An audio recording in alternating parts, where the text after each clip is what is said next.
3 News Now this week. Snow, ice, Arctic cold temperatures. Repeat. It's been days of dealing with freezing temperatures causing a strain on our power and energy supplies. It's been going on for so long that it's impacting us all. So we all kind of work together. So right now, as we're all feeling this major cold snap, we're all kind of having to pitch in to try and shed some load so that we can keep the power flowing. Metropolitan Utilities District is also feeling the pressure of record demands and are asking people to conserve as well. And it's like having a car running at extremely high speed for a long time. It isn't what you want to do. But to put it in perspective, yesterday during the gas day, which is like 9 a.m. yesterday, 9 a.m. and through 9 a.m. today, we delivered a record amount of natural gas, probably more natural gas than we ever have. The outages happen on a grid system, and no one area is favored over any other. In Omaha, Danielle Davis, 3 News Now. We all have our morning routines. We wake up, take our showers, and get ready for work. But when a massive controlled outage hits the city of Omaha, how do we go about managing in the dark? So I had to get ready for work in the dark because I didn't want to open blinds and curtains because I was keeping those closed to keep the cold out.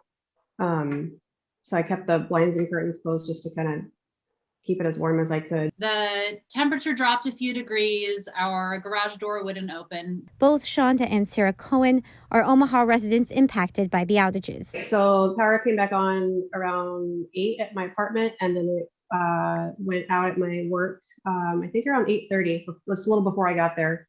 And it was off for a little over an hour here, which is hugely impactful here.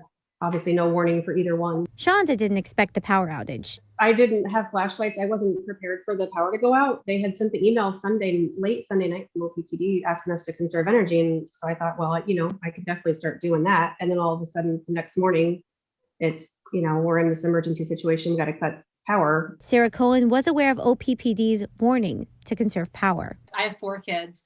And so one of the things I say is, hey, did you make sure you turned their light off before you left? And so we're trying to do that. This brutal winter during a pandemic can cause issues for everyone, but Shonda is feeling sympathetic for those struggling without the lights on. I worry about the people that have, that are home, sick. Some people have oxygen at home and they have medical things that they rely on that, if there's no power, those things don't work. And so I don't personally have family members like that, but I know other people do, and that's scary. Reporting in Omaha, Isabella Basco, 3 News Now. These rolling blackouts are completely unacceptable.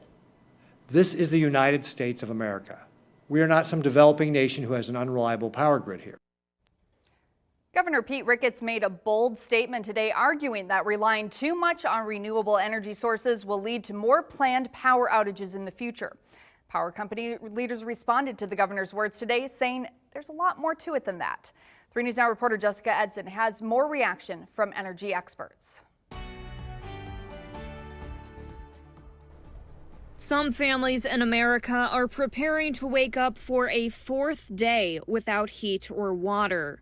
While companies are trying to figure out how to restore power, the debate of who is to blame is already underway, with some pointing the finger at renewable energy. We have become too dependent on intermittent sources of energy or sources of energy where you cannot store on site. And that's why we're having problems. For others, ignoring climate change is a reason we are seeing these rolling outages and blackouts. A lot of our infrastructure in terms of power plants and that sort of thing, is set up for 20th century weather patterns. And one thing that we're seeing with climate change is changing weather patterns. So let's put the politics aside for a second and ask the experts, like the Virtus Group, which specializes in sustainable solutions. Did frozen wind turbines cause these rolling blackouts? The primary reason we had a shortage of power is because natural gas, coal, and nuclear plants were down that carried a much bigger load. OPPD President Tim Burke seconds this, saying though there were a few wind turbines that weren't spinning, wind energy makes up such a small portion of our power. Renewable energies as a whole make up just under 40% of OPPD's power. We did not have those issues with renewables. It would have been nice if we would have got a bunch of wind, but at the end of the day, it was really some of the energy in the south part of SPP that was creating this overall kind of concern and issue. As far as what needs to be changed on our power grids, both say we need to wait for the data to come out from this experience, and then we can go to the drawing board. Reporting in Omaha, Jessica Edson, 3 News Now. And today, Nebraska Public Power District CEO and President Tom Kent also responded to the criticism from Governor Pete Ricketts that the blackouts are utterly unacceptable. What would be utterly unacceptable would be if the utility industry was unable to manage and balance load and generation, and we had a widespread, uncontrolled blackout that impacted several states. No one wants to see these rolling blackouts, and we will look at lessons learned to improve and avoid these in the future. But this was a necessary step that avoided a much more difficult event. Had this step not been taken, had utilities not been able to work to keep generation and load in balance, we could have seen a much larger, widespread, uncontrolled blackout, and that would be utterly unacceptable. Kent also went on to say that the lack of wind and solar were not the primary issues leading to the shortage. He said the extreme cold, especially in the southern part of the SPP footprint, was the primary contributor. He also stressed the importance of being part of a grid like SPP when events do happen, saying it gives the state a much greater chance of making it through an extreme weather event. With this continued below zero temperatures and brutally cold weather, well, many of us are turning up the heat. There is a known outage at your location. Many of us woke up to no power. The estimated time of restoration is 9 a.m. OPPD says while customers have been assisting with reducing their usage because of the prolonged temperatures and recent unprecedented demand and usage, the planned power outages are necessary. Is that everything's balanced on the real-time basis. We don't have a way to store large amounts of energy. So for the 100+ years the electric utility industry has been in place, we maintain reliability by people in control centers like in Doniphan or Omaha or Little Rock or Lincoln, working every day, every hour to maintain that balance between load and generation. If you are a customer who finds themselves suddenly without power and no advance notice, well, you are not alone. OPPD says sometimes they're given short notice as well that they have to implement a controlled outage.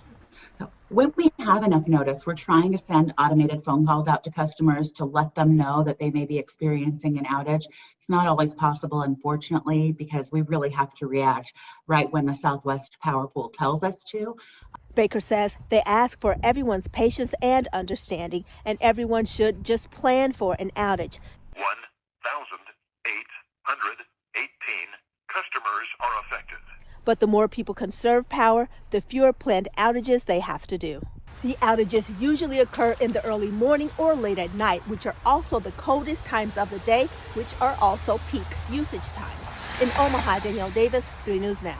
Fish Fry Fridays are a long-standing tradition, and while some have been canceled due to COVID, our 3 News Now reporter Danielle Davis has more on how this Lenten tradition will go on for others with new plans to meet CDC safety guidelines. Tomorrow is Fish Fry Friday, and cultural organizations and churches across the metro area are getting prepared. The signs are up, the fish is thawing, and preparations for Fish Fry Friday are underway, although COVID did force them to change things up a bit. So we're doing takeouts only. We kind of can run them through here to space everyone, a fair amount of space, keep everyone socially distant. They pick it up right there. There'll be condiments at the end, and then they exit right out the door. You can get your fish fried or baked, and if you're into sides, they say their homemade coleslaw is a popular one. But again, the French fries, we do a sweet dressing on our coleslaw, and a lot of people kind of like that and really come back and want to have it moving forward. Keeping up with this 35-year-plus tradition, they say, is very important, as well as this is one of their largest fundraisers of the year. Is vital to our existence, just the sustainability of the club, pay bills, and then at the end of the year, if we have any extra money, it really helps us to be able to donate it to respective charities, Croatian orphanages, and just ensure that we can spread it out as best we can. The hard-to-come-by Croatian beer is also a crowd favorite. Thank you for calling the Croatian Cultural Society. This year's dinners will all be takeout. We're proud to feature Sam Adams beer battered cod or baked Alaskan pollock. While many will miss the closeness of the former social gatherings seen in this photo, Kresnik says the Croatian goodwill, smiles, and appreciation for everyone will still be a part of this special day. The Croatian Cultural Society says they usually get about 500 people for their fish fries. Due to COVID, they're not sure how many are going to show up, but regardless, they are prepared. In Omaha, Danielle Davis, 3 News Now. We've all heard of going home for the holidays, but what about a holiday home? Take a look at this. This pink house in Council Bluffs belongs to Mark Stratashak, but it's not always pink. In fact, it changes colors for every holiday. It's pink for Valentine's Day right now, but it was black for Halloween, different color for Thanksgiving, and then a new one for Christmas. Mark says it all started during the pandemic when his wife told him to get out of the house and do something. Being stuck inside, and I decided, hey, I got to do something else. And so she said, well, go paint the house. And she didn't know I was going to paint it black, so just kind of go. And people say about decorations, well, it ain't about the decorations. It's about, giving the community something to, say, hey, keep your head up and, keep on going. There's other things to do, just being stuck at home. Wonder what his wife thought about the black color. So what's next for the holiday home? St. Patrick's Day. Radishak says he's already planning for it. If you'd like to see it, the house is at the corner of Avenue F and 8th Street. And he says that it only takes him about a day to do it, which is pretty impressive. And we were talking about the time frame, between Christmas and Valentine's Day. Quick turnaround, and it was pretty cold, so I'm assuming he did that earlier on. Likely, hopefully. Yeah. And as temperatures dip into the negatives this weekend, plumbers are reminding homeowners how to prevent their pipes from freezing. So we've been getting calls about faucets not working anymore inside the house, or even burst pipes where water's actually starting to come through the walls, the ceilings, and causing damage on the inside of the house. Justin Osborne with Plum Right says the current cold streak has kept business busy, but adds some of it could have been prevented by a few simple steps. Make sure all your exterior doors and windows are closed. Make sure your furnace is on and running. You can leave all the interior doors of the house, say to the basement and bedrooms that might be closed, usually open to get some warm air flowing through the house.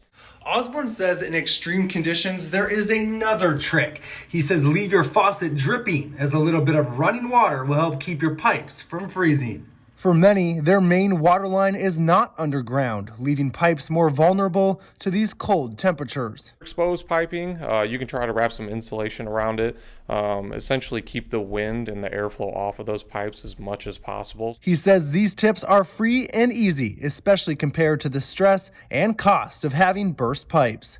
In Omaha, Kent Lutzen, 3 News Now.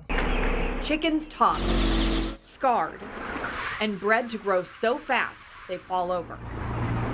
This is what the group Mercy for Animals says they captured using a hidden camera at a Nebraska farm. The group wouldn't tell us which specific farm this was taken at. They say this is about Costco, not any individual farm, and the industry as a whole. It is representative of what is happening across industrial animal agriculture and chicken. Leah Garces is the president for Mercy for Animals. She says this farm supplies chickens to a plant in Fremont, which in turn is sold at Costco. We documented some horrific things that I don't think Costco customers expect when they're buying their $4.99 rotisserie chicken. It's unfortunate when these types of things happen that they tend to focus on the part that, an average person who's away from farming practices isn't familiar with.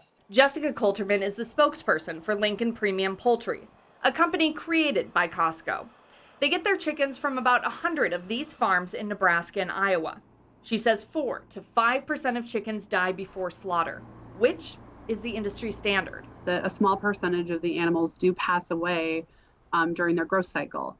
And so really that's what the video focused on, rather than focusing on the many other healthy chickens that were in a very nice climate-controlled environment where they were cared and fed and protected from the elements and predators. But Garces says the so-called healthy chickens live a life of suffering. Even the breed itself is cruel because it's genetically tailored to grow unnaturally fast. What happens is the birds get stuck like that, and other birds are walking over them and they have cuts on their chest. The chest gets infected and they're left there to languish. Costco provided us a statement. It says, in part, Costco is committed to maintaining the highest standards of animal welfare, humane processes, and ethical conduct. Costco and LPP will use the results of our audits as well as other sources of information, including this video, to make further improvements to our animal welfare processes. We have a very strong commitment to animal welfare in that the amount of space that our birds have in the barns is growing. Coulterman and Gar says do agree on one thing. Everything you see here is typical of most major chicken farms. Day one of the Nebraska State Wrestling Tournament. A bit of a different format this year with classes A and D going on Wednesday, Thursday, while classes B and C going on Friday, Saturday. At 106 pounds, Omaha Bryan senior Mohammed Abdi is in the semifinal for the first time after a 5-3 win in the quarters. It's like very emotional because I started wrestling my freshman year, and it's just amazing how far I've become a wrestler and an individual. That's really all I care about my senior year, is placing at state. It's amazing. I didn't know how I feel this good, honestly. Two-time defending Class A team champ Millard South leads GI by 38 points after day one, thanks in part to semifinal-bound Caleb Coyle at 120 pounds, fellow former champ Antrell Taylor staying perfect at 160 pounds, and Patriot sophomore Aiden Robertson, who picked up a pin in his 132-pound quarterfinal match. I'm grateful to be here. I've got great coaches, great partners, and I'm just gonna do my best out there. At 120 Bellevue East, Gabe Grice going to the Final Four for the third time in his career after a pin in his quarterfinal. At 113, Papio sophomore Jacob Campbell advancing to the semis with a pin in his second match of the day. It means everything to me, man. I've worked up this entire season. I've been grinding every single day. Grant Kingston going to the semifinals for the first time after the Elkhorn South senior earned a 16-4 major decision in his 138-pound quarterfinal match. Right now, I'm just pretty happy that I got a spot in the medal stand, but there's more work to do, more matches to be won. Another senior earning his first semifinal appearance, Millard North's Lucas Nye. The 182-pounder picked up a 6-9 decision in the quarters. I wasn't supposed to be here, man. No one thought I was coming here. That's just my thought right now. I went out there, I got the job done. I wrestled smart, I did what I needed to do, and here I am. That's it, baby. Woo! Omaha West Side brothers Cole and Kate Haberman keep their seasons alive with second-round pins at 195 and 285 respectively. At 220, Gretna's Brecken Hyman headed to the semis after the senior earned a last-second takedown in his second-round match. Hyman will face Omaha North sophomore Tyler Stewart in the Final Four. Finally, at 285, Millard North's Zephaniah Sivels stayed undefeated with a pair of pins on Wednesday. The Mustang senior will face Millard West senior Ryan Kokowski, who won his quarterfinal with a late score in the third. It's huge. I didn't make state my sophomore year, went 0-2 last year, so it's a big deal. Thursday's semifinals set for 9 a.m. with the championship scheduled for 7